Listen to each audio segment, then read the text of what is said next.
on, everybody? Welcome. It's been a while since I've done a later night stream, but here I am. It is 10:36 p.m.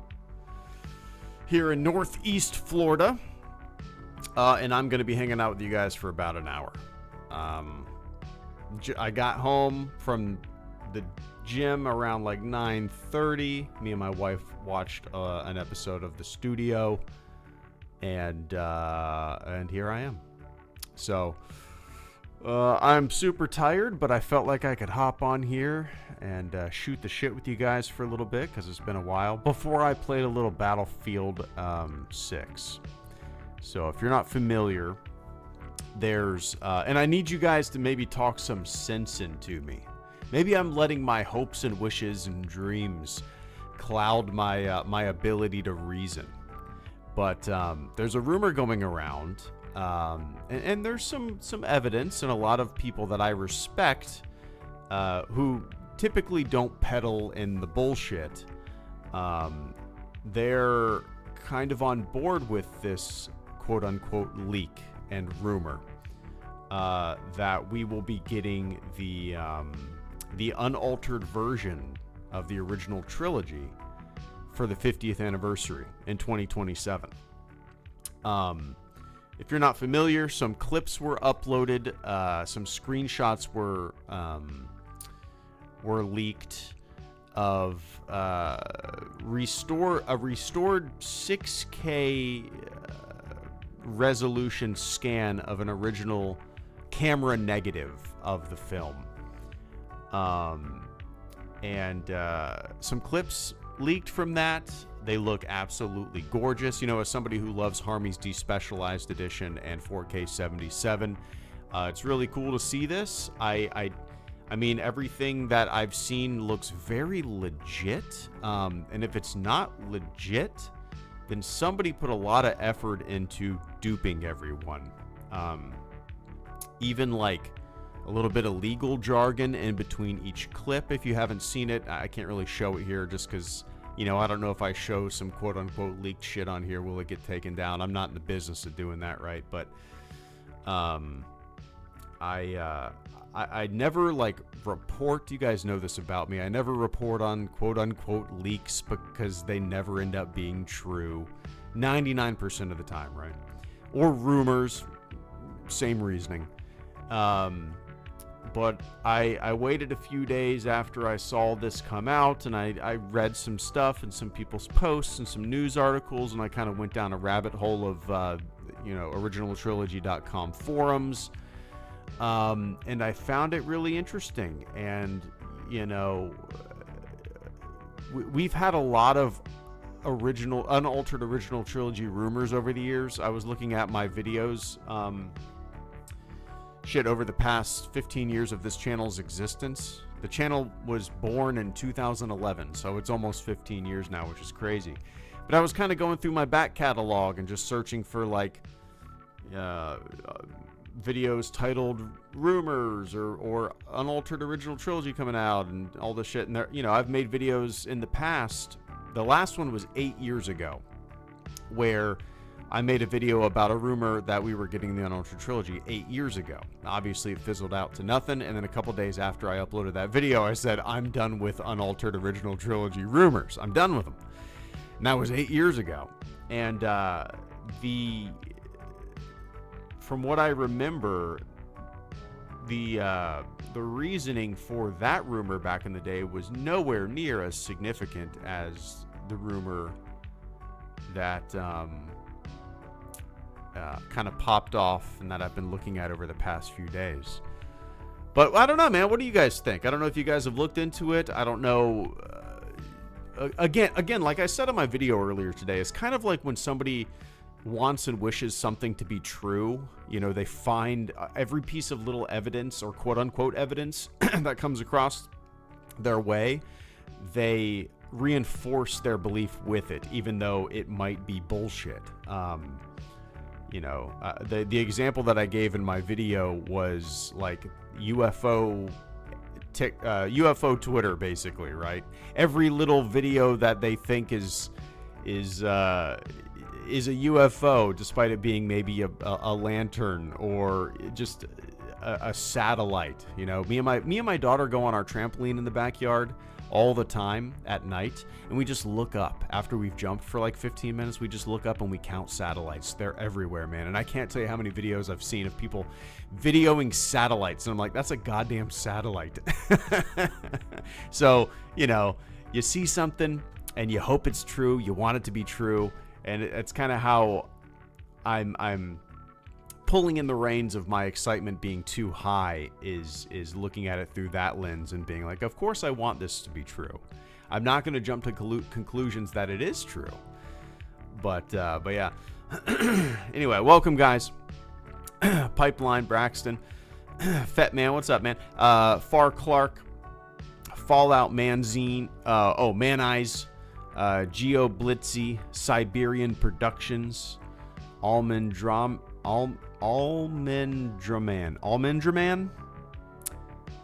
Welcome, guys. Satellites can grant wishes too. Yeah. Oh, man. Matthew Johnson. Oh, congratulations, dude. So, you know, I love weddings. I like parties. I'm not a social butterfly, but I do enjoy, you know, going to weddings and hanging out with my buddies and stuff like that. All my friends are married now, all my core group of friends, and I've enjoyed every single one of their weddings. But and I enjoyed my own. I enjoyed my own wedding.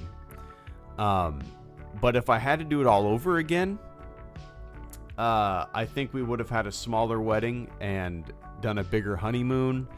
You know, we had people offer, you know, we got married 10 years. It'll be our 11-year anniversary. It'll be our 12-year anniversary this April. And I wish we. Well, this sounds shitty to say, because I had a blast and it was a lot of fun and it was a night to remember. And we look at the pictures sometimes in our Shutterfly books and stuff.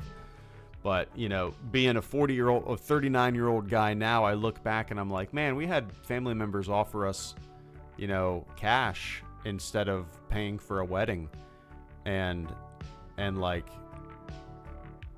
it would have been cool to take that for our first down payment on our first house or something like that. You know what I mean? So, I don't know. It's a lot.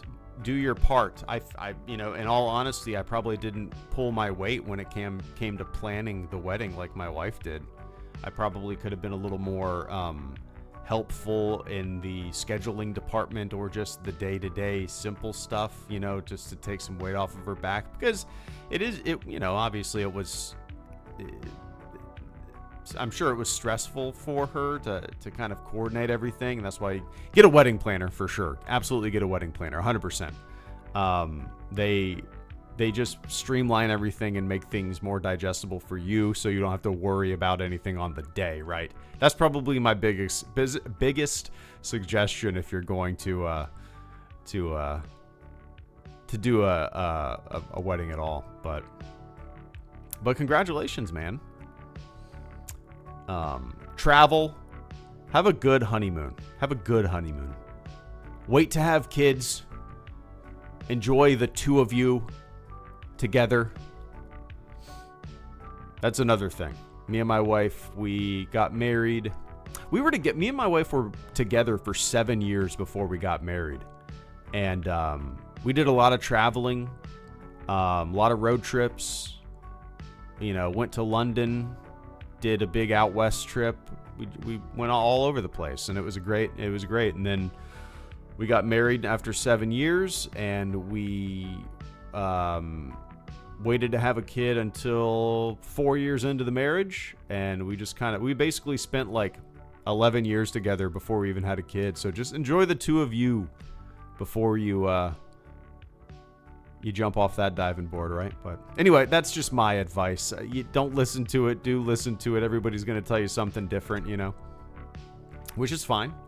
Take it as you will, right? But congratulations, man. Best of luck to both of you.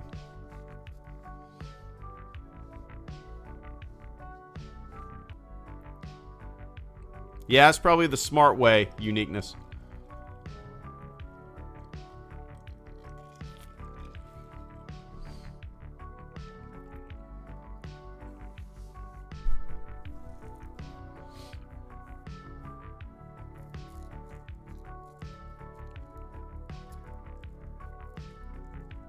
General audiences would totally go to the theaters for it.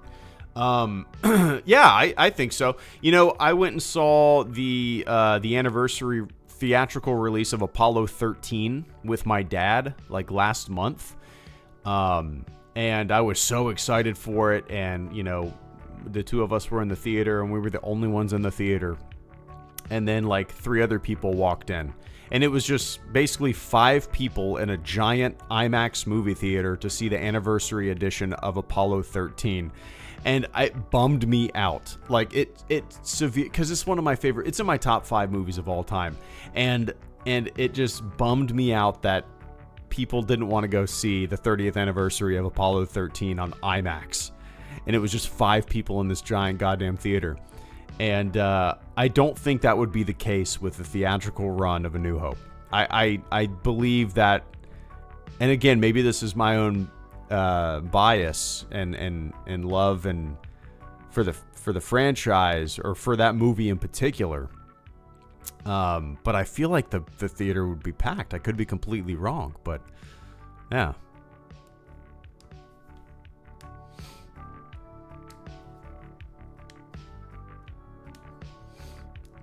I have not seen Frankenstein yet, Catherine. That's definitely on our list to watch, though.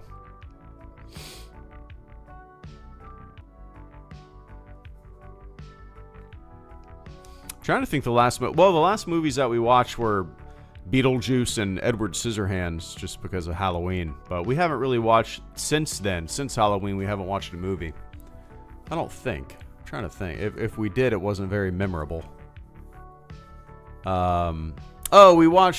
did watch a movie. We watched True Romance, which I had never seen before. And I really enjoyed it the night that we watched it. And it was funny. It was over, and then I said, "Man, I really like that." And my wife is more not picky, but more critical when it comes to movies. Maybe picky's the right word, but she's more critical, and she has a she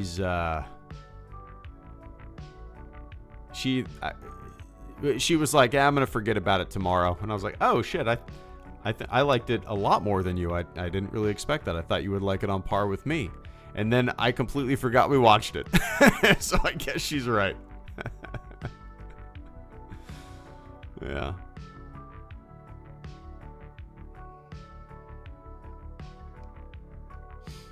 Oh, nice. That's cool to hear, Fat Man. I haven't watched a trailer for it. I don't really know anything about it. I know Oscar Isaac's in it. That's about it. But, yeah.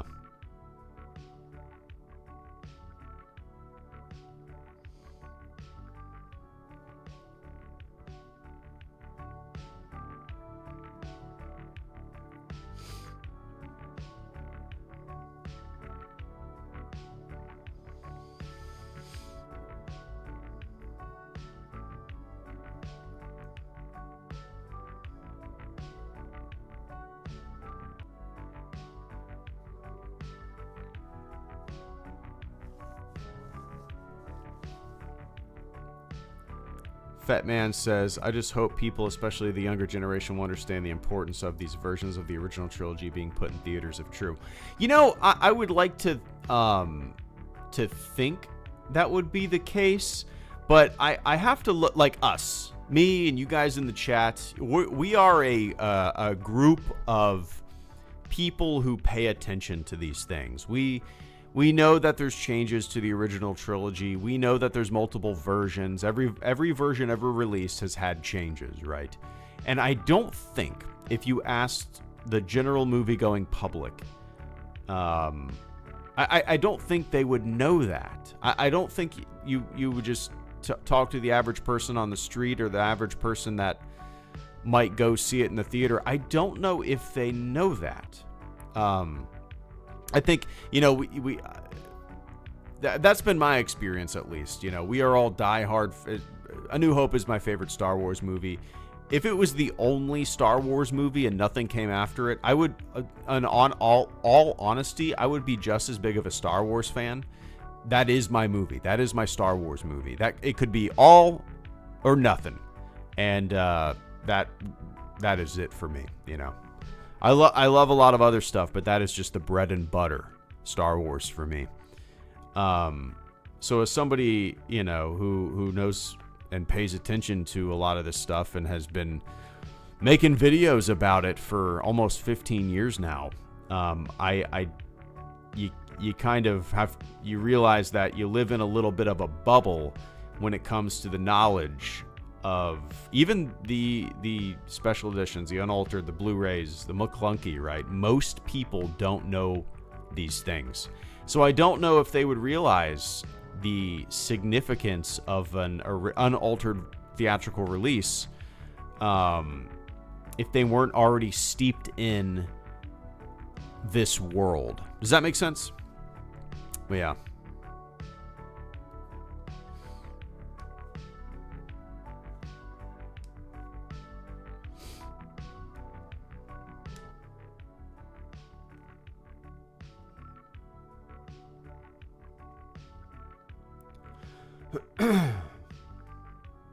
I remember the special edition VHS. Yeah, it was wasn't it gold?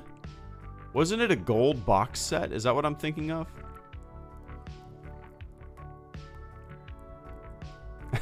I never know, Braxton.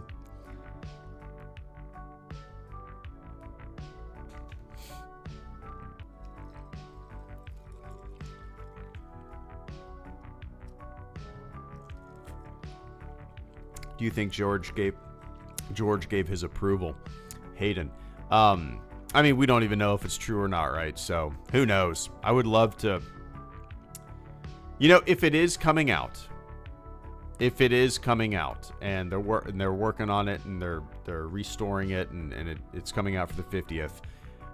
Damn well there's going to be a documentary made about the restoration process. Damn well that I bet they'll even talk about the fan restorations. I bet this documentary would even talk about, I'm sure it would interview Disney executives and directors and people associated with Star Wars talking about the original versions. I guarantee if it is coming out, there will be an associated documentary about the restoration process. I would be very surprised if that weren't the case. I mean, we have ILM documentaries. We have documentaries, about the making of other things. I feel like this would be a really interesting, maybe niche documentary, but it would be, I feel like that would be a no-brainer to make a documentary. I'm sure there's going to be sizzle reels and interviews and stuff like that. Again, if it's coming out, but yeah.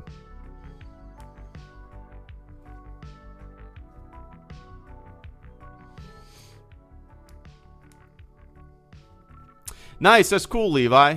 Levi says, I've never seen the original versions myself, so it would be nice to see it. I didn't get into the movies until The Force Awakens came out. I grew up with Clone Wars and Lego Star Wars.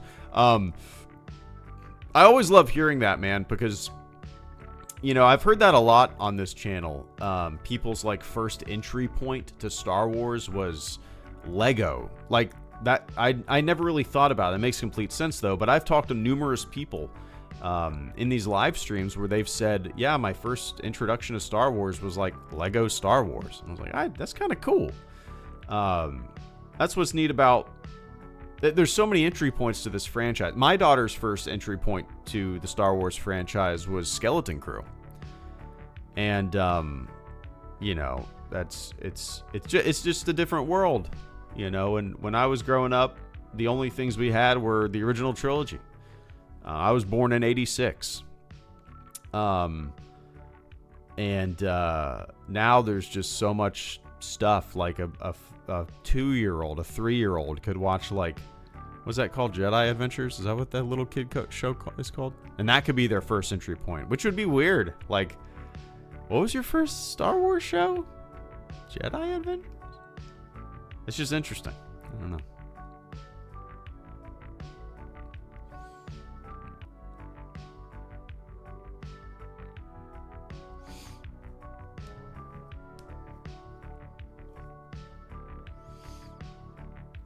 I would like to see the original unaltered versions and take the family to the theaters. Yeah, absolutely. So I thought about this today when I was making that video. In 2027, my daughter will be 9. She'll be 9 years old in 2027.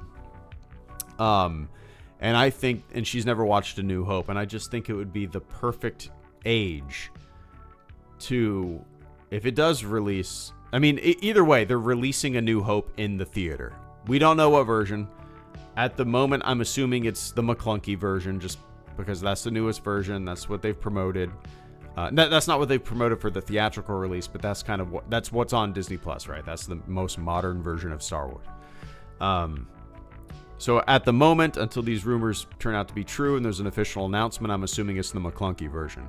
Even if it's the McClunky version, I'm taking my 9-year-old daughter to go see A New Hope, right? I'm going to go see it either way, but it would be amazing. It would be amazing to take her to see, the unaltered versions, right? Younger people criticize the original versions. I have defended Sebastian Shaw's Anakin too many times. I was born in 2004 but grew up with the OT VHS set that came out right before the SE. Done. Thank you so much for the extremely generous super chat and channel support. I greatly appreciate that, Dunn. Dunn says, I don't know if you could hear the robot reading it, but it was pretty quiet in my headset. Maybe I need to turn something up. But Dunn says, the craziest thing for me is seeing younger people criticize the original versions. I have defended Sebastian Shaw's Anakin too many times.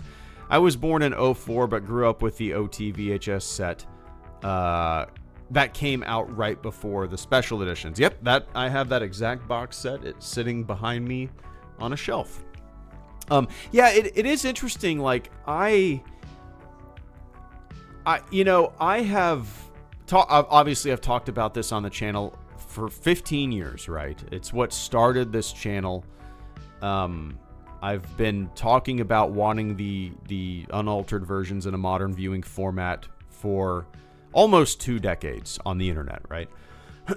And I get a lot of pushback from primarily, like, but maybe it is younger fans, prequel fans, stuff like that, pushing back against it. And I don't know if they understand the argument or not. It's not like I want the special editions deleted, right, Dunn?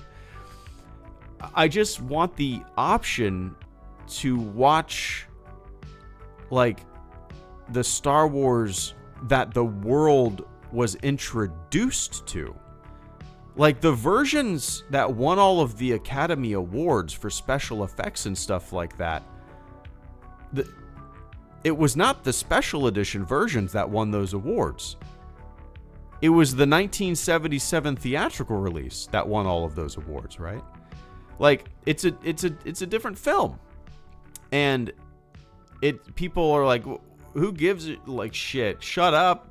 You know, why does it matter? Well, it's film preservation. It's what the world was introduced to. It's what birthed Star Wars. Like, you love the movies that you like because of the thing that came out in 1977. Not because the special editions that came out in 97, in the 90s. But the thing that kickstarted all of this that we love is what came out in 77. And to have that, like, hidden away, and then to have people, it's like they have to argue. They have to argue their side, you know, and I don't understand it. It's like, I want both versions available. It doesn't seem that hard of an ask. And for people to, like, jump in and be and want to deny it and want to, like, not ever see it come out, it's such a weird argument to me. I don't understand it. And look, and you're right. Gio says, but it's usually about treating George Lucas as gospel. You're right. That, and a lot of it is that, like, it's his movie, but, well, guess what? it's wrong. I'm sorry to say, sometimes human beings are wrong. Even geniuses, even people who create the things that you love. It's film preservation through and through. I mean, we all know George Lucas argued for. George Lucas argued against. He argued against colorizing black and white film. He argued against that. There's quotes of his, I believe he went in front of Congress and he even argued against it. You can look it up. He argued against the colorization of black and white movies. And then what does he do?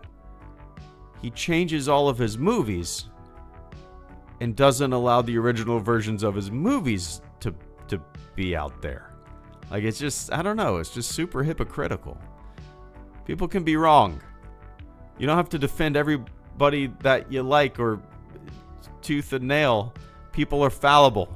And I'm going to say he's wrong on this one. He's been wrong about it for a long time. But Don, I appreciate that, man. That was very generous and kind of you. You were born in 04. I graduated in 04, dude. I graduated in 04.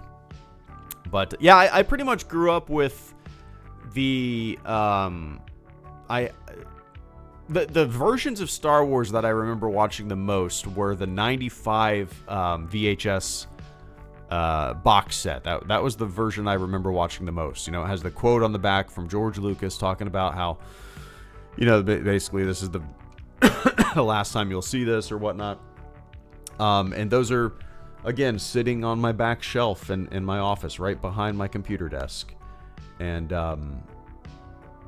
that version is the one that I remember watching the most as a kid. It came out when I was 9.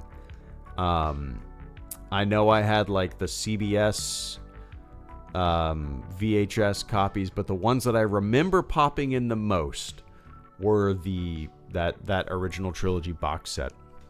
But yeah. Yeah, I appreciate that, Dunn. Cheers, man.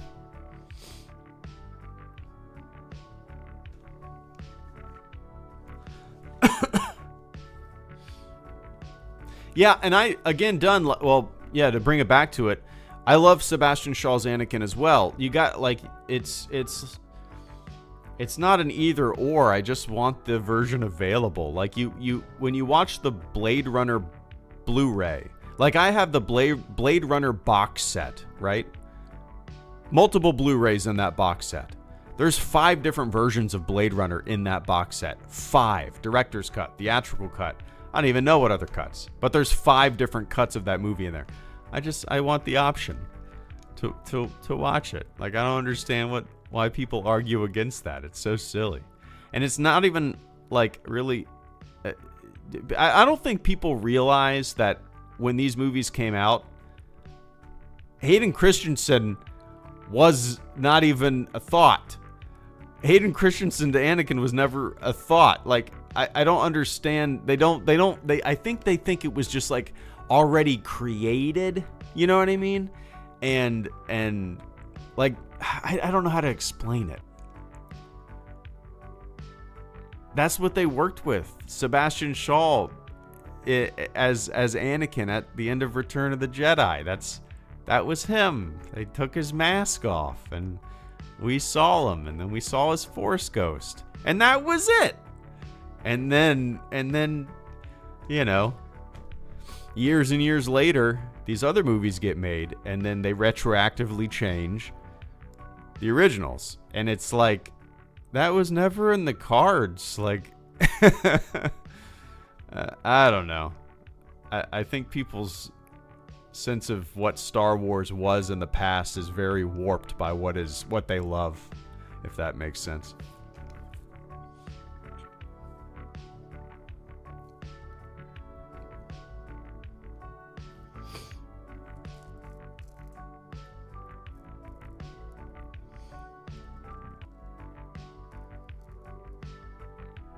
The actor who played Anakin in the last was replaced by Christensen, awkwardly put there. Yeah, it's interesting. I made a video about it, Catherine, years ago. So if you, oh, this is so in the weeds and embarrassingly geeky, but if you overlap Hayden Christensen's Force Ghost and Sebastian Shaw's Force Ghost in Return of the Jedi, if you overlap them, they have the same exact body. Same exact body. The movement's identical. There is no change. They literally took Sebastian Shaw's body and put Hayden Christensen's face on it. So they didn't even remove Sebastian Shaw's body. They put Hayden Christensen's face on Sebastian Shaw's body. Overlap it. Look at it. I don't remember what video that was in that I made, but like it's kind of funny. Like the bodies are identical. They just put his face on Sebastian Shaw's body. It's kind of funny.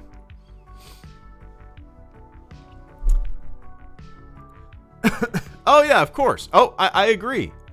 Brian, I agree. Victory Celebration's a great song. And and yes, this is a safe place for anything, man. Like, I don't give a shit what anybody likes or dislikes in Star Wars.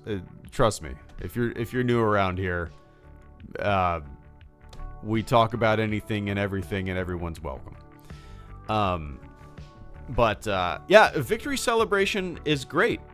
But I definitely prefer Yub Nub. And again, that's probably just what I grew up with, right? People that grew up with Victory Celebration, I'm sure they like Victory Celebration more. Sadly, it makes complete sense, right? People don't care about film preservation. 1 second. In part, because they weren't there for it. Especially now, where we are trained to see movies as content and not as heritage. That's true, yeah. Appreciate that, Oscar. Oscar says, sadly, most people don't... Man, I hope I'm not getting a cough. I guess I already have a cough. Give me 1 sec, man. Let me take a quick sip. There we go. Oscar says, or first of all, thank you so much for the super chat and channel support. I appreciate that, man. Oscar says, sadly, most people don't care about film preservation, in part because they weren't there for it, especially now where we are trained to see movies as content and not as heritage. Yeah, it's interesting. We have just unlimited choice, and it kind of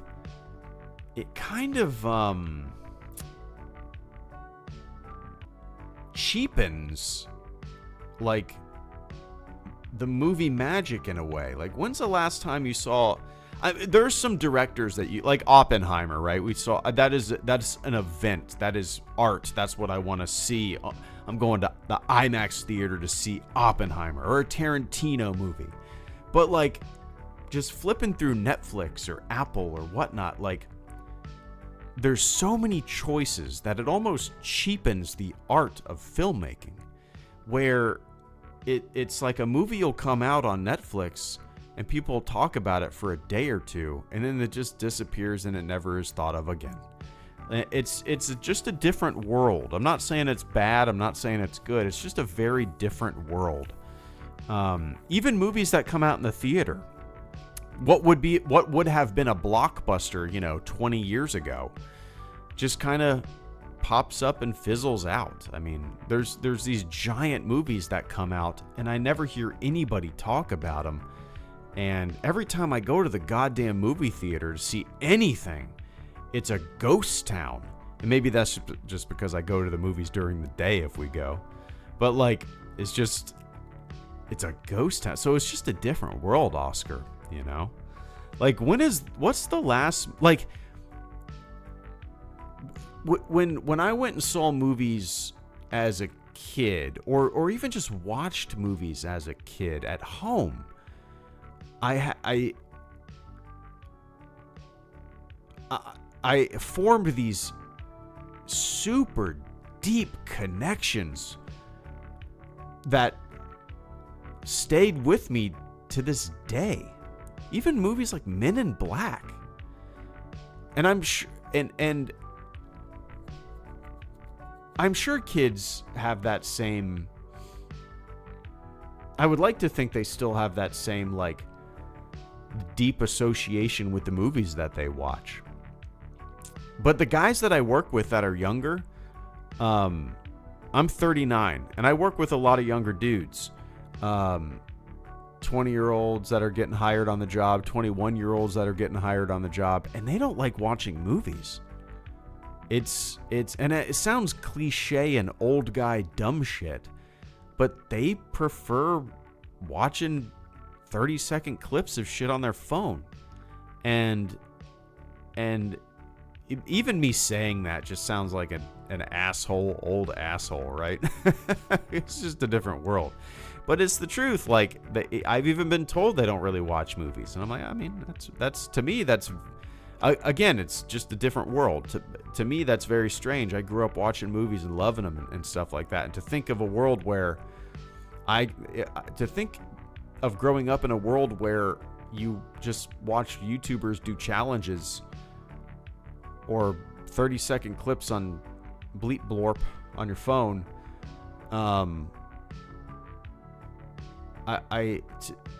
to me it just feels shallow and hollow, and maybe that's, and don't get me wrong, that's an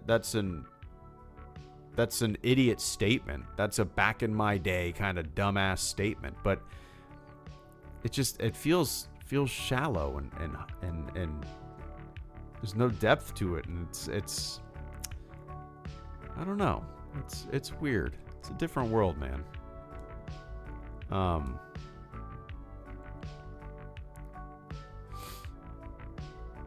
don't know. Maybe I'm just sounding old. Maybe I am just old. I'll be 40 in a few months.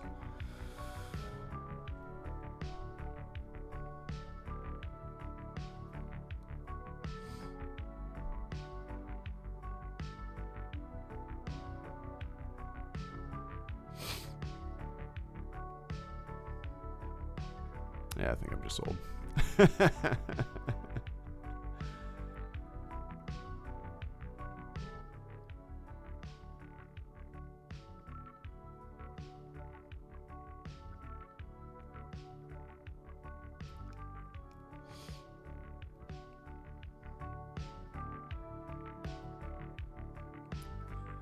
Yeah, I mean, unique. Well, that's the problem with everything. Oh my God, I'm sounding like an old fuck. But, oh, one sec. I know you played Galaxies for a while. Have you looked into Star Wars Genesis? I'm hyped to get into it. A real using fun game. I don't even play Starfield, but I think I'll dive in. Legit looks amazing. I've never heard of this. Emoji. I've never heard of this, Ben. Give me one sec there. Give me one sec. Oh, Caretaker, what's up, dude? Benjamin, I'm going to call you Caretaker.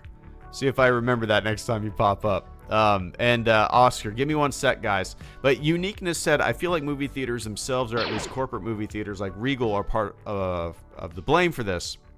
Overpriced tickets and cold-looking rooms that don't elicit a fun vibe. You know,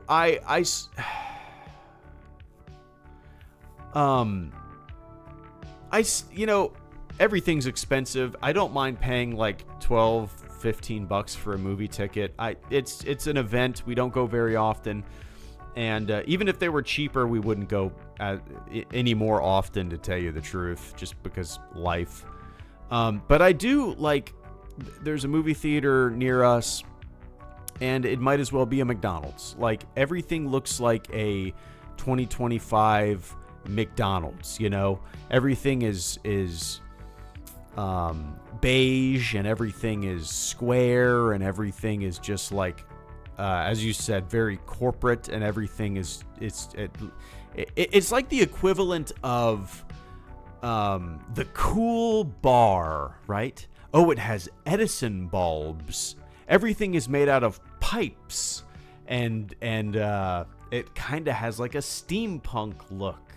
It's every cool bar you go into has Edison bulbs, and it's major movie theaters kind of feel that same way. Like, they are all just they're just a big box, and but it's just like modern McDonald's and fast food. It's everything is just kind of the same. Everything is the same. We had an independent theater downtown Jacksonville that we lived very close to. Me and my wife's first house was downtown Jacksonville. And there was an independent movie theater called Sunray Cinema. We used to go there all the time, ride our bikes to Sunray, watch a movie. Amazing time. It was a great time. I miss those days. But it was fun. They had 2 little theaters.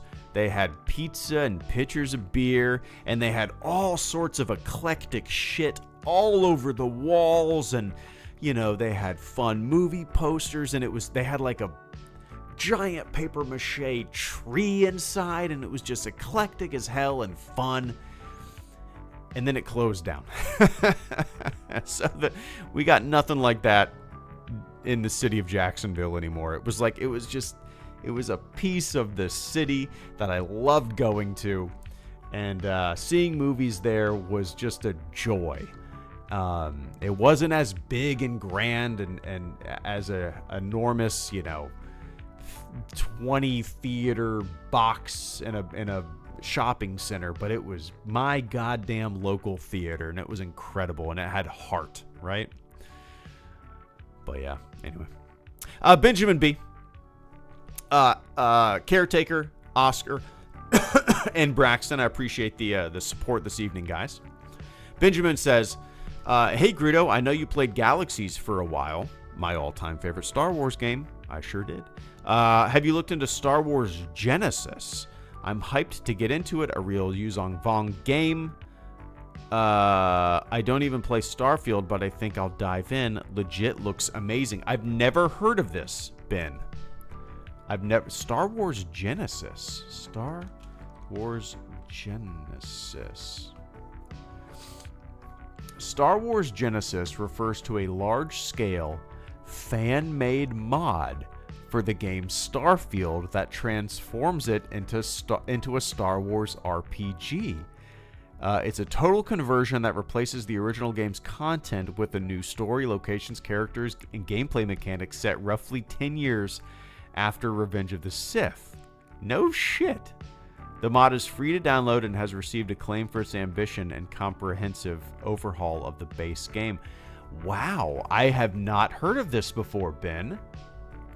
I am going to... I've only played... so I had Game Pass for a little while, Ben, and I installed Starfield, and I played for maybe an hour. And it was one of those instances where, I was like, this is really cool. I don't have the time. Maybe one day I'll have the time. I have not heard of this. Star Wars Genesis. Let's see. You can spend days exploring Tatooine as a drifter, building an outpost, hunting Tusken Raiders, and trading with Jawas and Mos Eisley. You can journey to Coruscant and navigate its vast underworld of black market while evading Imperial patrols, or take a different path and serve the Empire instead. On Mandalore, you may uncover hidden locations offering rare crafting recipes that require contraband sourced from across... or stumble upon a forgotten Clone Wars battlefield and loot authentic clone trooper armor.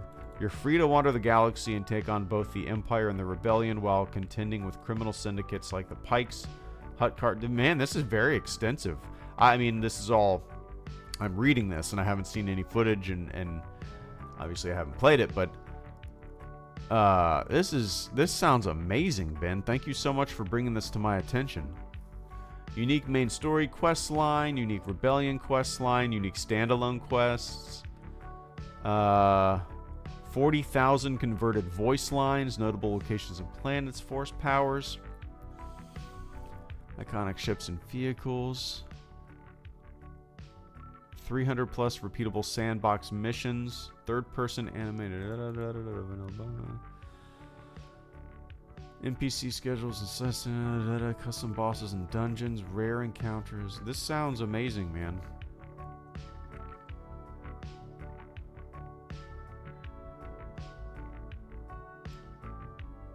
This sounds amazing.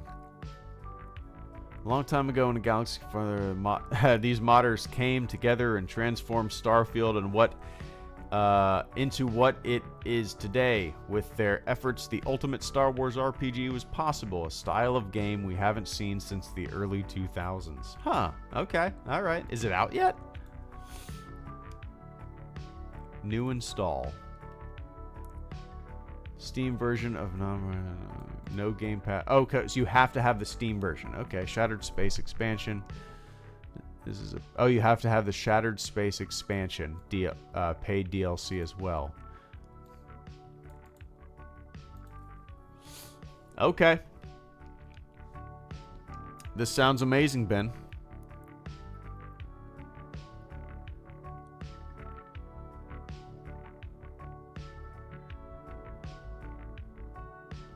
Huh. I'll have to check this out. I appreciate you bringing it to my attention, B.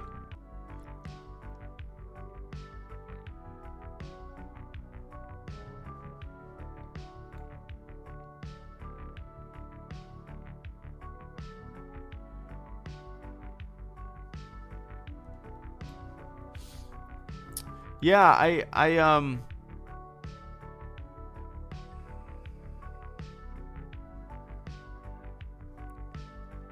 how much is Starfield on Steam? I forgot about that game. Does anybody out there have a Steam Deck? I saw all the new hardware announcements today. Oh, Starfield's $70. Whoa, and the expansion is $30? Golly. The premium edition with both is $100. Wait, Starfield Premium Edition upgrade. That is wild. Yeah, does anybody have a Steam Deck? I've been wanting to play some single-player games, and I think the best way to do that would be when I'm at work, downtime. And is it any good? Would you recommend it, Ben? Like, I don't know anything about it. It would something like Starfield run on a Steam Deck? I don't even know how much they are. $400? Whee! I can't swing that. Oh, that's the cheapest version too. Wow.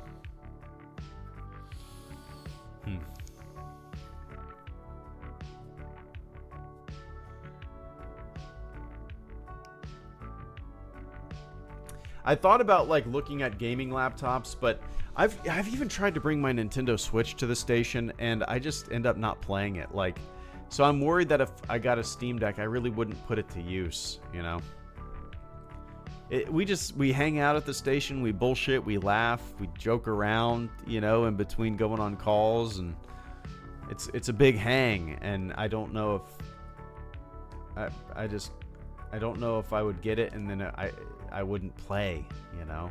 That would be, I would just end up in a drawer and I wouldn't be using it, you know. That's my biggest worry. But Starfield maybe.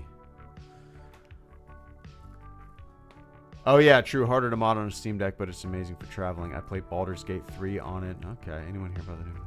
Nice. Okay, maybe I'll look into it.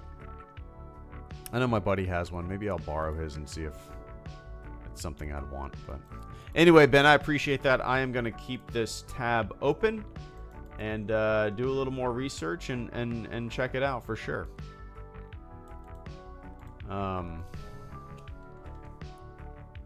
Let's see.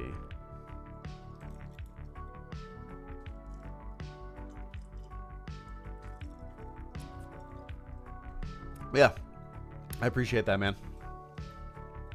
Cheers.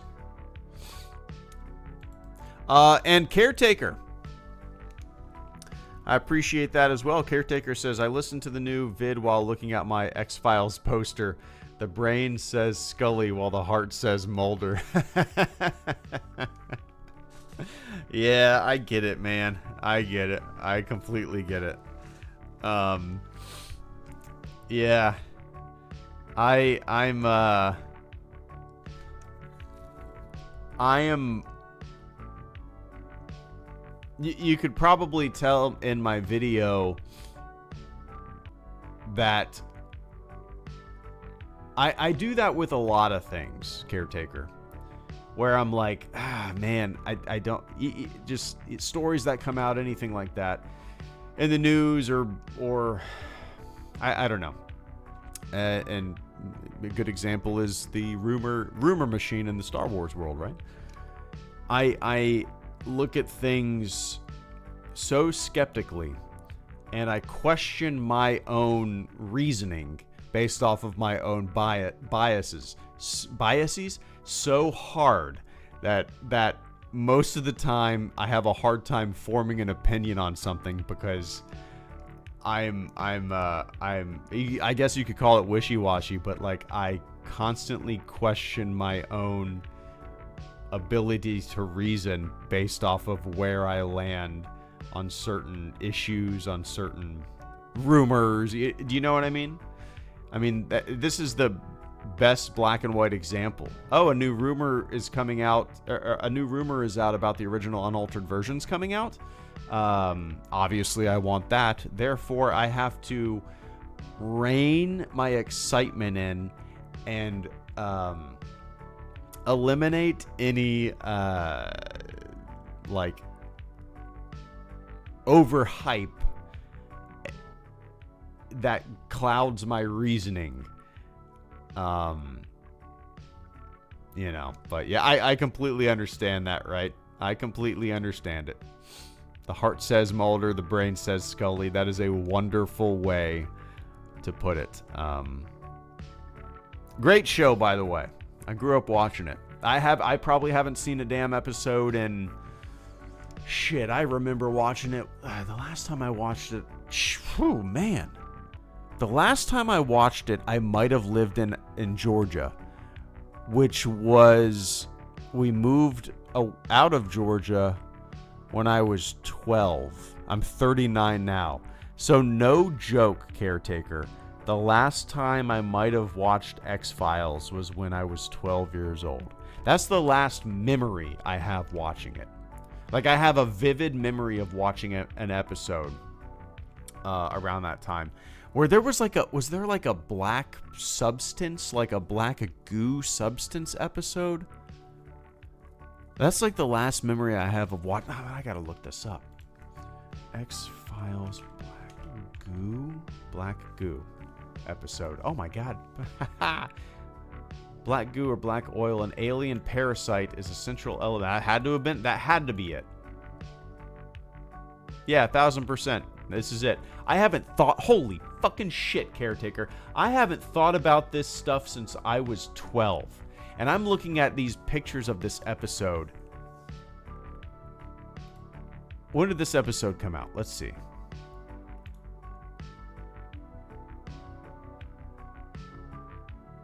I don't know when this episode came out. Anyway.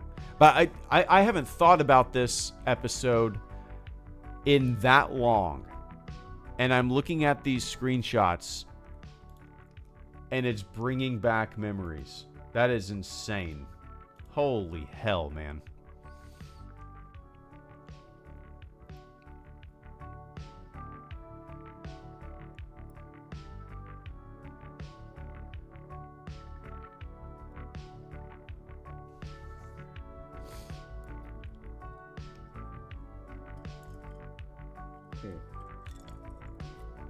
But cheers, man. It's good to see you.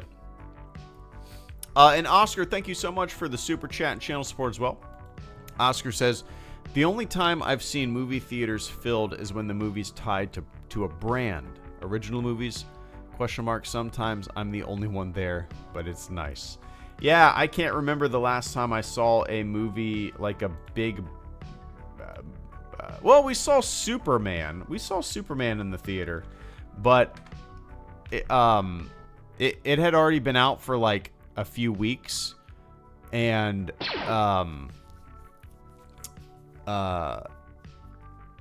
it was the earliest showing they have, which I think was 10 a.m.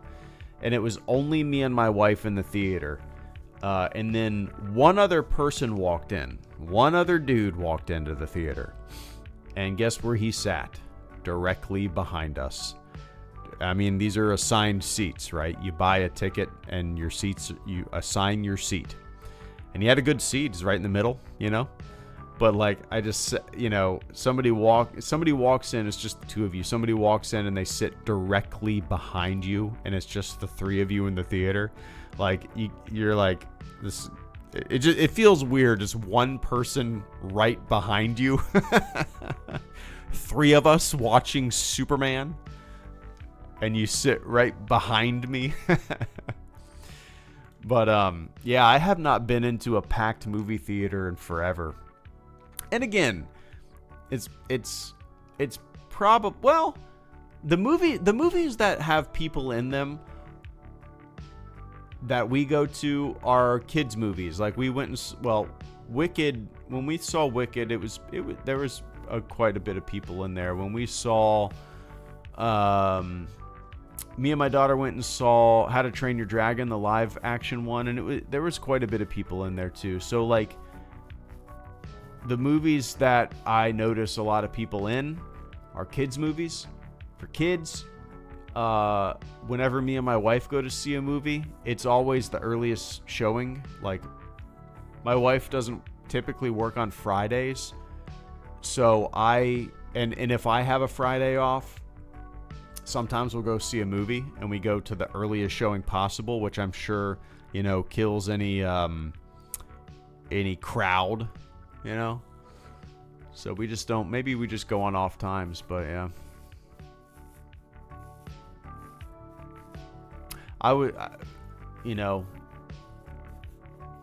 It is kind of funny to think that I saw the new Superman movie in the theater and there was only three people, including us, in there. But again, it was already out for a while, maybe a month. Yeah. Middle of or early morning. But yeah, I appreciate that, Ozzy. Mr. Oscar. And Braxton, thank you so much for the super chat and channel support as well this evening. Braxton says, McClunky right back at you, man. Hope you're having a wonderful McClunky evening. It is 11:34. I keep forgetting that I don't have to work tomorrow. My days get all mixed up.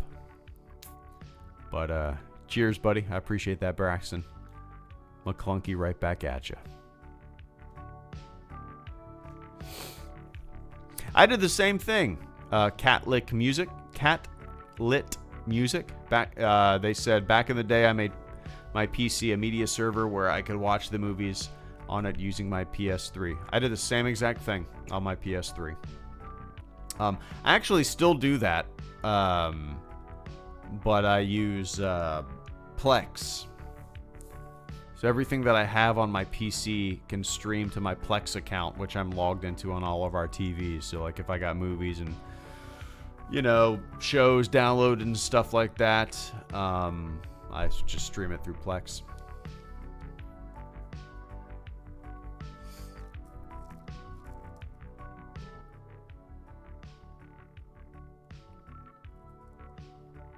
Benjamin B, thank you once again for the super chat and channel support. I greatly appreciate that. Ben says, here is the YouTube channel for the developer. Here's the trailer. Look up Deity Vingy Genesis official story trailer. All right, there we go. This is the genesis of a greater conflict, a beginning orchestrated power beyond comprehension. I'm just gonna. Your wallet sucks. Mute this real quick.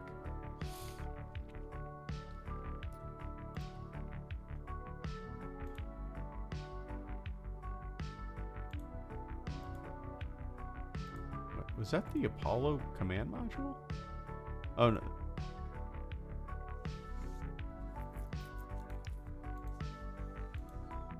Wow, this looks cool.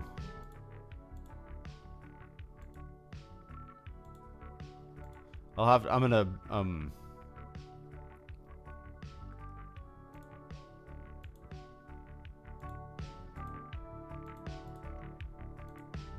gonna watch this with sound. I have it pulled up, so I'll keep it up. I'll watch this right after the stream.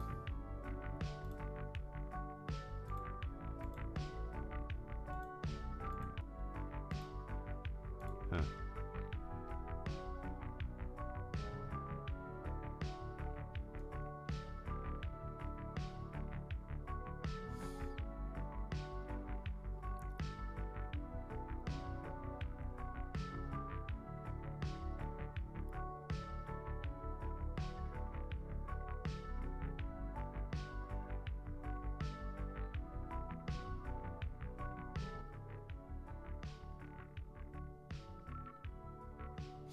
Yeah, it looks great. I appreciate that, Ben. I'm excited to check this out.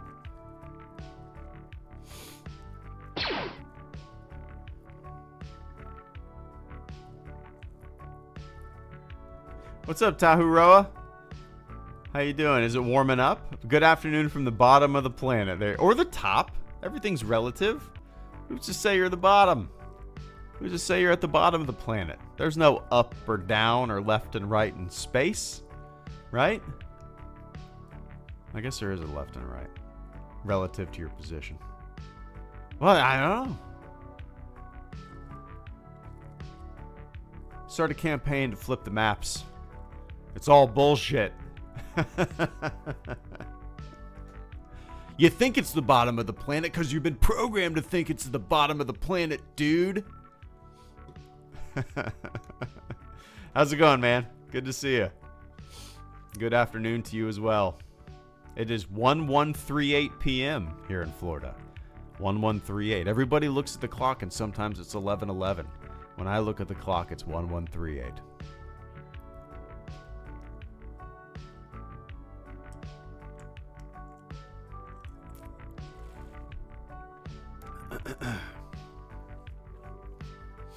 But I appreciate that, man.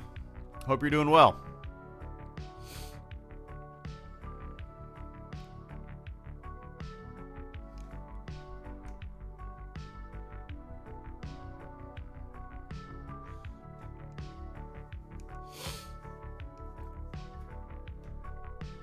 I saw your name pop up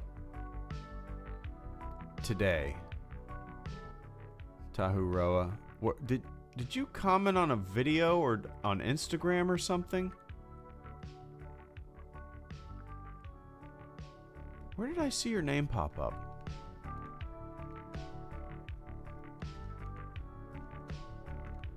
It's embarrassing, but I have not. I got 2 episodes to go. Is that not crazy? I told my buddy that the other day, and he was like, "You're a fuck." We were on our cabin trip, and I was like, "Guess what? I still haven't finished it." And he was like, "That is ridiculous." What's up, Cole? Good to see you, man. Any big adventures lately?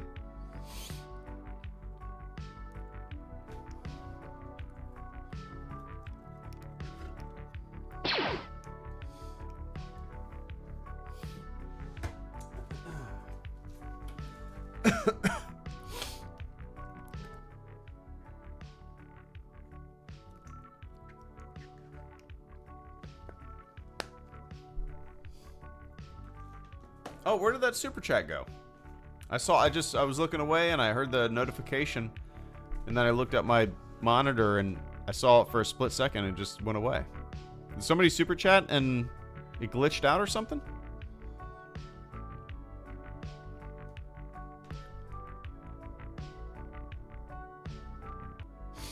That's weird. I'm moving. Cole says, "Dude, I'm moving to Texas. I cannot believe it. I'm so scared." What's bringing you there? Work? Family? What are you scared about? What part of Texas?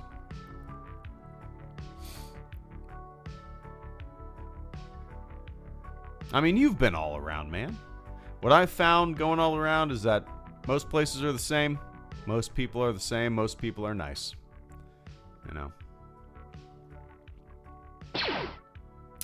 Mabel Pines. Thank you so much for the super chat and channel support. I greatly appreciate that, Mabel. Mabel says, imagine if Greedo broke into song in the next special edition.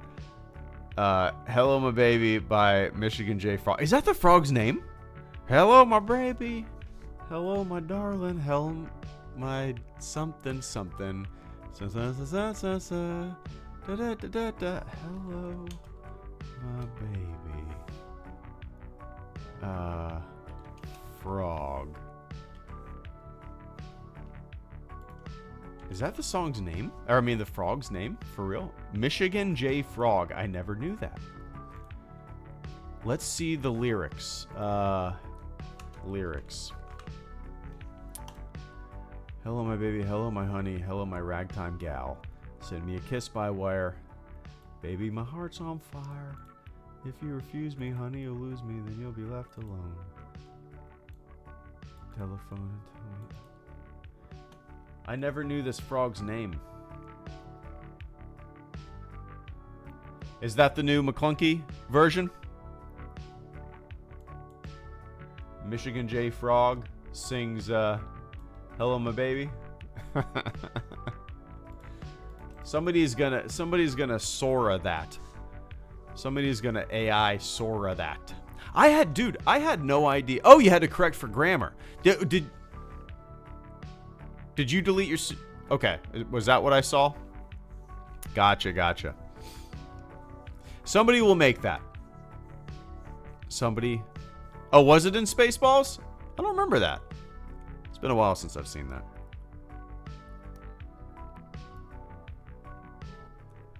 Michigan J. Frog. What? Okay, I gotta look this up. I gotta look.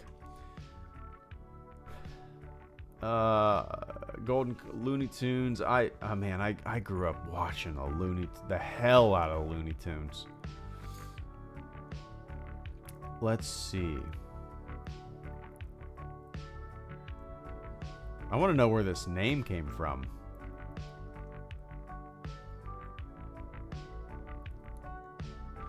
The frog's earliest name was Enrico, as given in the Bugs Bunny show in 1960. The character's later enduring name comes from the song The Michigan Rag, an original song written by Jones Maltese and musical writer, which he sings in the cartoon. In a clip from a DVD special, Jones stated that he had come up with the name Michigan Frog during the 1970s and was inspired by adding the J as a middle initial while being interviewed by the writer Jay Cox. Huh. Okay.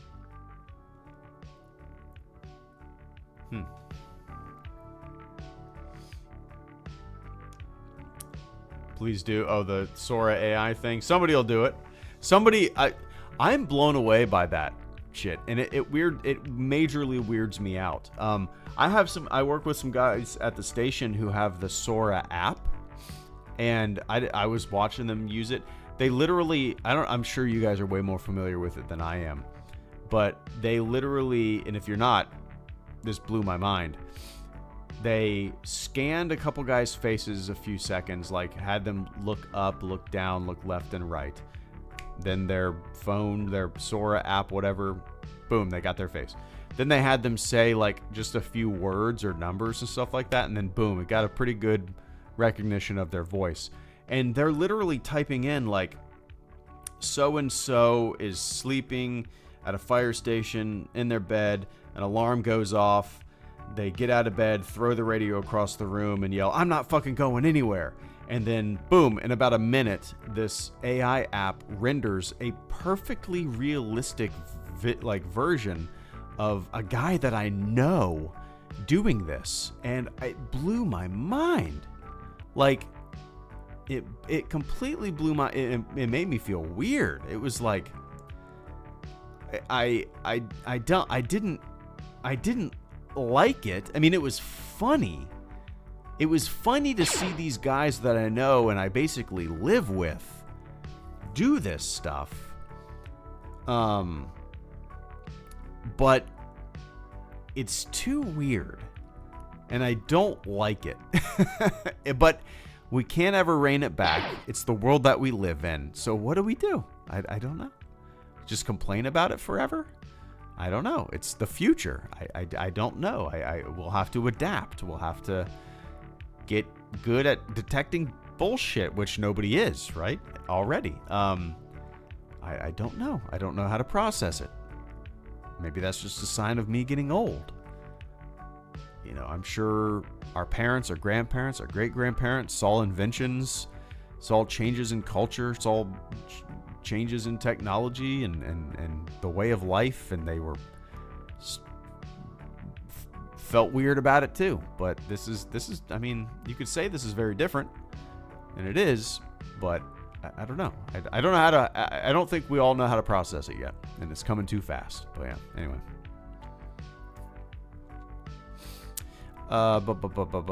Where did Cole answer the why he's moving to Texas. Let me scroll up and see.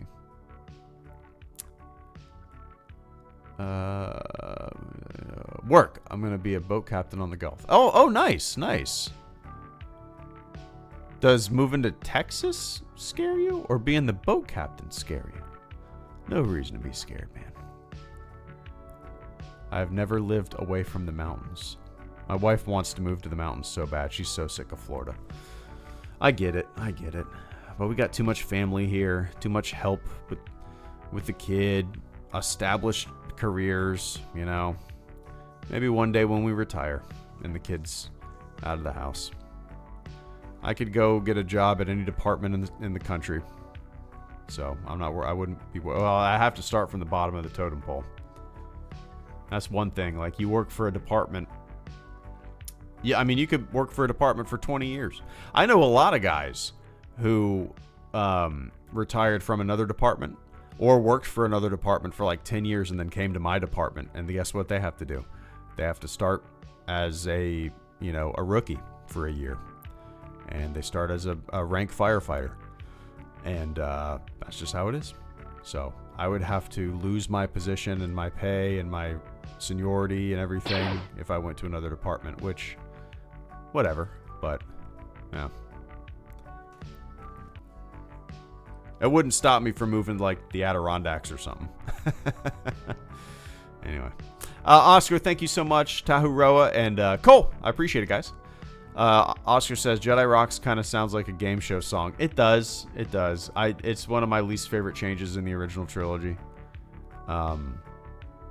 It might be my least favorite. It's just very cringy. It doesn't fit at all, in my opinion. And it's one of the most glaringly obvious, like, 90s CGI that there is, you know? Just shoved into a movie from 1983. I would say it's my least favorite change from that standpoint, how glaringly obvious it is. Same with like CGI Jabba in A New Hope. I think that's my least favorite change in general, I would say.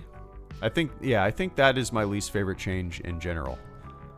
Just because, like, and I've said this before, like, one of the more interesting things of watching the original trilogy, not knowing what comes next, right? You know, you watch A New Hope. Oh man, I want to see what happens next. So The Empire Strikes Back. Oh, I want to see what happens next. And in every single movie, they mention Jabba. You know, they mention Jabba in A New Hope. They mention Jabba in The Empire Strikes Back. And you don't know who this guy is for 2 movies. And then in the 3rd movie, you finally see him and you meet Jabba the Hutt. And now that mystery for a new viewer is kind of shattered, and it kind of sucks, right? Like, I think it was a pretty cool, like, little mystery that a name that was just kind of said in 2 movies leading into the final chapter of the trilogy, and you finally see this creature, this dude. But no, now he's shoved in, walking alongside Han Solo, painted over a dude in a deleted scene. Doesn't look good at all, and it kills the mystery. But I don't know. It definitely sounds like a game show song for sure. For sure. Or like a cruise boat performance. You know. Kind of reminds me of a lot of videos I saw of the Star Wars Galactic Star Cruiser. You know, the dinner time performances. Kind of reminds me of that as well.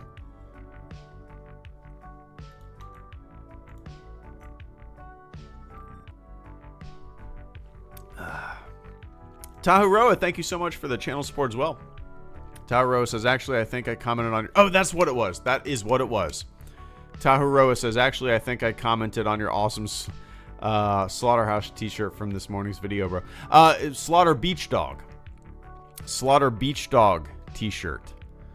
It's a band that I love.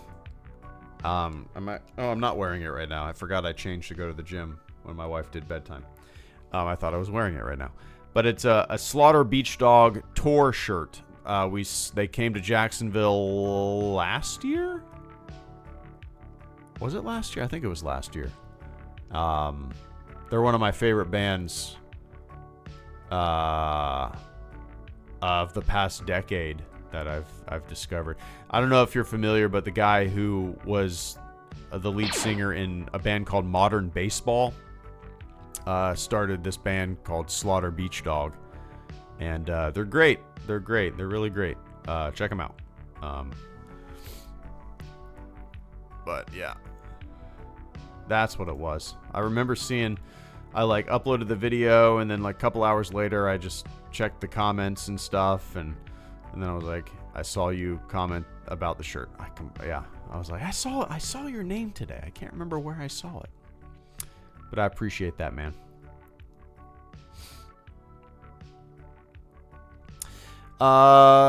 Cole, Danny, and Chris, I appreciate it, guys. And then I've been going for almost an hour and a half. It's almost midnight. I gotta jump off. Cole says, both scare me, dude. First big move since my old man died. Gonna be on my own. It's all gnarly. Yeah, I'm sure. You know, it'll be a huge change, but it'll be. I'm sure it'll be good for you. Like, I've always enjoyed going to new and I'm sure you do too. I feel like we kind of have a similar wavelength. But I've always enjoyed going to places I've never been and being kind of a fish out of water, you know?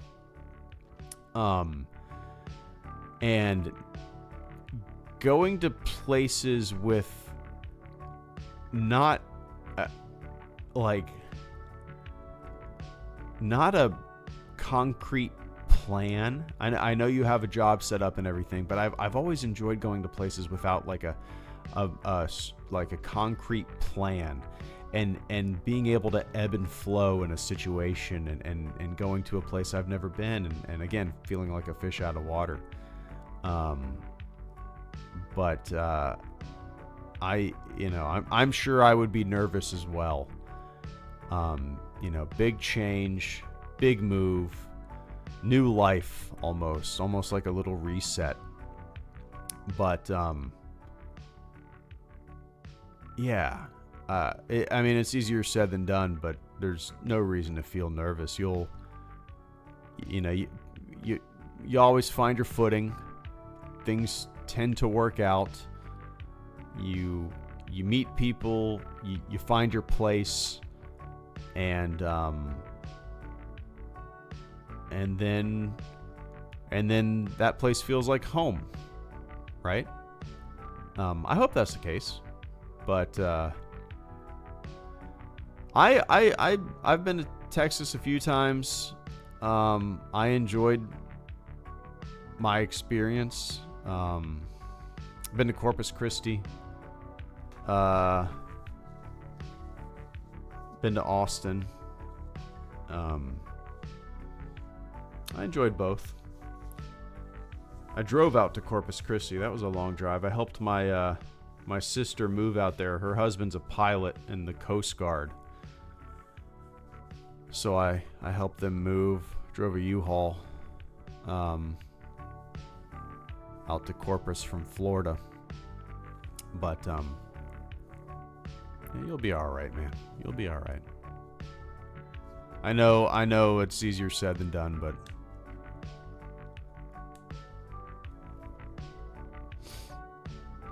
big intimidating job, and it feels like a big risk. Definitely my biggest adventure yet. I'm so excited but so scared, kind of two in the same. Well, that means you care, you know? That means you're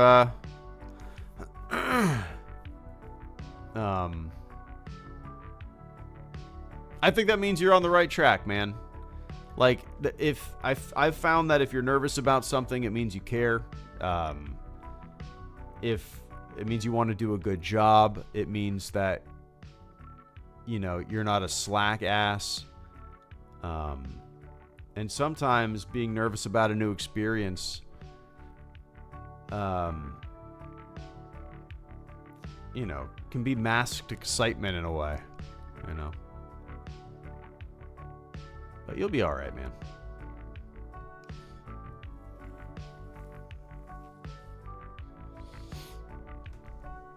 When are you moving? Guiding fly fish is the only thing I've ever been great at, and I'm excited to continue this in the ocean for fish that I love. Well, that's fun. Hell yeah. I've actually never done that. I haven't fished in forever. I mean, golly, man. The last time that I went fishing, the last time that I went fishing, Cole, I might have been a kid. I might not have been even a teenager yet, to tell you the truth. I'm not a big fisher. I'm not a big fisherman. But the last time that I went fishing, I remember this. I was in Michigan, around the sand dunes, around Lake Michigan, and there was a man-made pond, and it was next to a go-kart track, and they stocked this pond, and you could go pay to fish. For whatever reason, me and my little sister wanted to go fishing. And apparently they had just stocked the pond. It was packed to the gills. This pond was probably no bigger than, I don't know, a couple of your average backyard swimming pools put together. And I threw my line in, and within 5 seconds I got a bite, and I reeled a fish in. And that was my experience. And I was like, oh, okay, all right. And then they took my fish, and they killed it, and they gutted it, and they gave us all the meat, and we drove to a guy that my dad knows up in Michigan, and we gave him some fish meat. That's the last time I went fishing. Exciting story. Nice.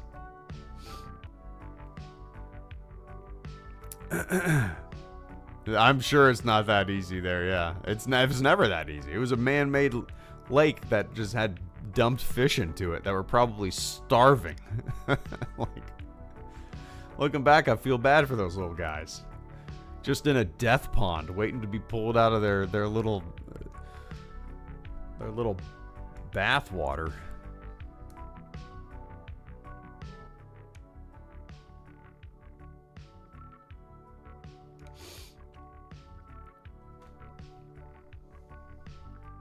Yeah, I appreciate that there, Cole. Danny Travis, thank you so much. You're lucky you don't taste good. You're lucky you don't taste good. How does he deliver that line?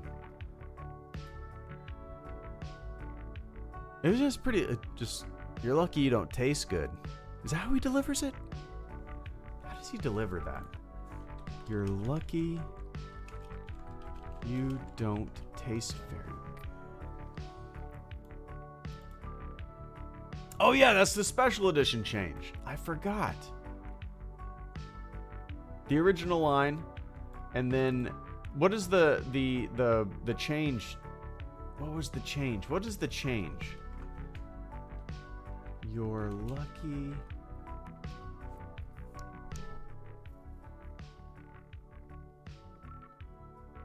Oh yeah, you were lucky to get out of there. Yeah, I forgot about that change. Yeah, I always remember that you're lucky you don't taste very good. That's how I've always thought. I mean, there are so many different versions, right? And they kind of, after a while, they kind of all blend together, and you forget which change went with which version, which release, you know? Yeah, when I think about that scene, I always think of you're lucky you don't taste very good. But it'll be, as silly as it sounds, it'll be nice if they do re-release the unaltered version in the theater. It'll be nice to hear little things like that and be like, oh, the memories. I'll never forget the first time that I heard Victory Celebration. Like, I was sitting there, and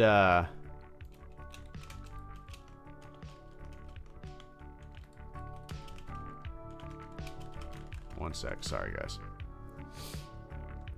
So, I remember watching the special edition.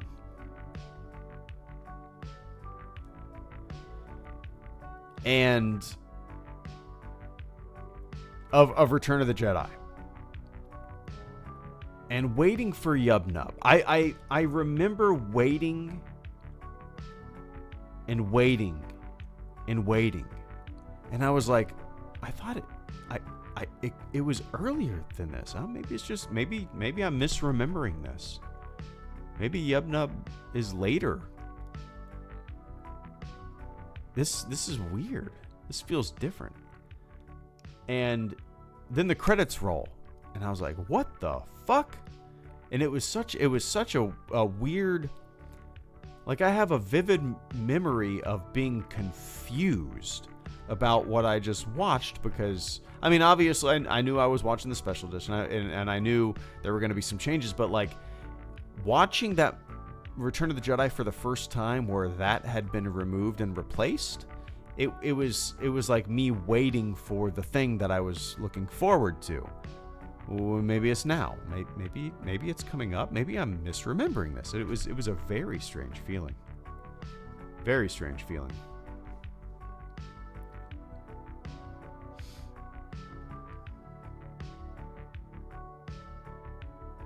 I-10 is a long highway. I have a funny, not a funny story, but a story of a few shifts ago. I was having a rescue day. I was on the ambulance that day, and I was actually driving the rescue, and I was transporting I'm not going to go into details, but I was transporting a pretty severe patient, and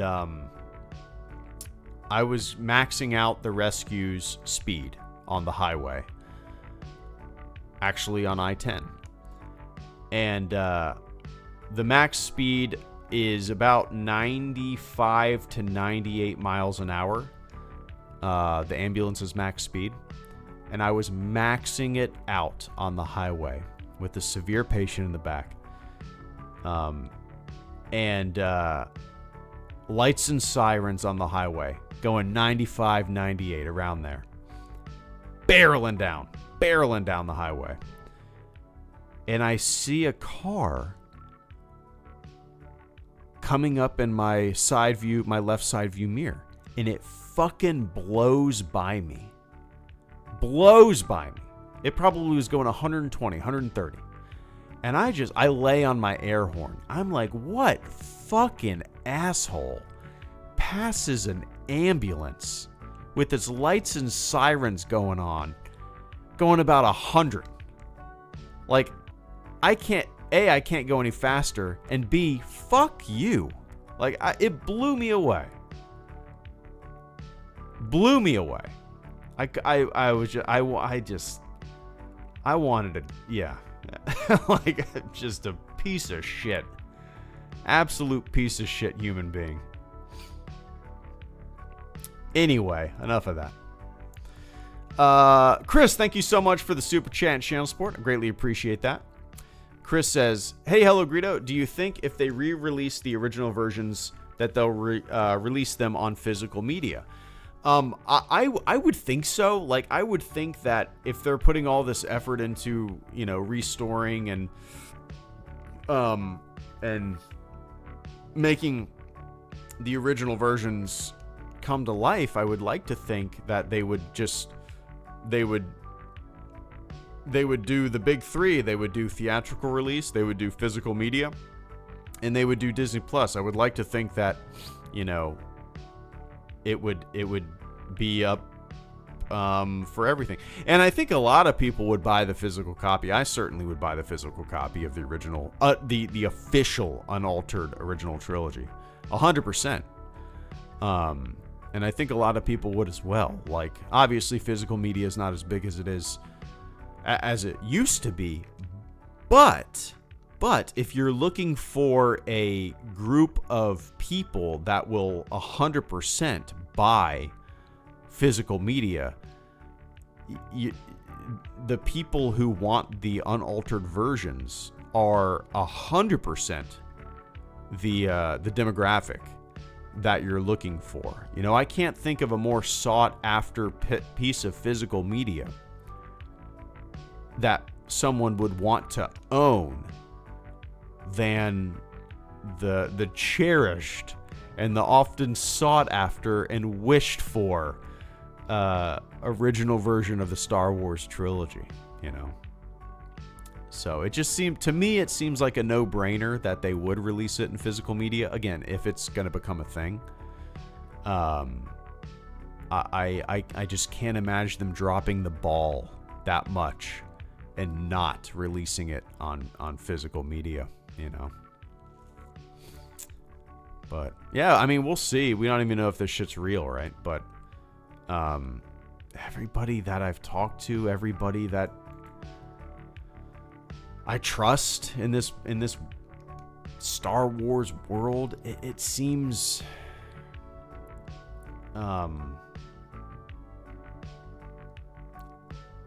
it seems to be pretty legit. And you know, again, I gotta tamper my excitement. I gotta reel back my reasoning and look at it through unbiased eyes, because I do want it so bad, that I can't allow my wants and wishes to kind of cloud my reasoning. But I do think it'll happen. But you know, who knows? And again, I'm not a rumor guy. I'm not someone who peddles in that shit. I'd never seek it out. It's never sought after for me, and it's very strange for me to kind of go down this rabbit hole, which is a rabbit hole that I usually try to avoid, but this seems pretty legit. And is that me? And as I'm saying that, I'm thinking, is this what all of the other YouTubers or whatever who just kind of buy into every single rumor that ends up being nothing? Is this how they feel all the time? Do they always feel like this thing is legit, even though 99% of the things that they report on end up being bullshit? Is this how they feel? Do they feel like me right now? You know what I mean? I don't know. Who knows? But anyway. All right, guys. I got to get going. Let's see. Man, this is a longer stream than I've done in a very long time. It was fun, man. I appreciate you guys tuning in. It is past midnight. I gotta wake up and make my daughter's lunch, take her to school, and then tomorrow, gonna go on a long run. And I don't know what I'll do. Maybe play some Battlefield. Maybe I'll do a live stream of Battlefield tomorrow during the day. Yeah, we'll see. Maybe I'll do this exact like titled stream tomorrow during the day to get the opinions of the folks on the other side of the world, because like right now in London it's 5:10 in the morning and those dudes aren't on. Maybe I need to talk to some folks from around the globe at a different time. That's not a bad idea, actually. I'm sure I want to pick their brain, they'll want to pick my brain and bullshit for a little bit. But all right, guys, I gotta get going. It's late. So thanks for tuning in. I appreciate all the super chats and channel support this evening. Best of luck to you, Cole. Let me know how it goes. And I will see you guys, I don't know, maybe tomorrow. Who knows? You guys know I don't plan any of this shit. All right, be safe out there. See ya.